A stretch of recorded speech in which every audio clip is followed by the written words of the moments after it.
Mapagpalang araw po sa atin lahat.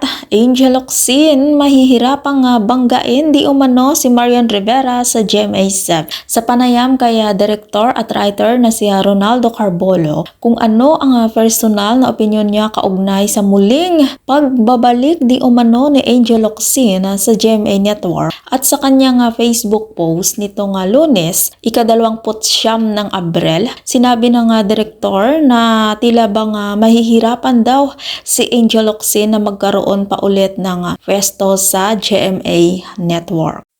Kung si Bea Alonzo nga daw hindi nakaporma, nako po yumaman lang daw lalo si Bea dahil sa laki ng kontrata niyang nakuha sa GMA.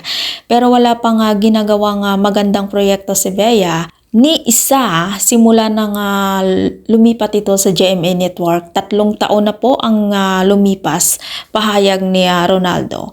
At syempre daw, andyan na si Marian na, nako, ang prime actress box office queen at primetime queen ng GMA7 na si Marian Rivera na alagang-alaga nila sa magagandang proyekto. Naku po, may balak pa ba si Angel Locsin na bumalik sa GMA7? At narito na ang ilang komento ng ilang netizens tungkol sa pagbabalik di umano ni Angel Locsin sa GMA7.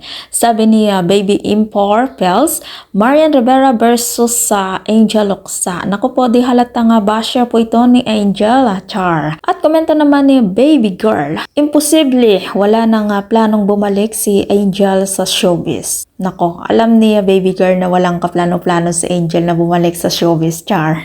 At komento naman ni Baby Lopez, si Angel ang star noon sa GMA, kay Angel sila kumita.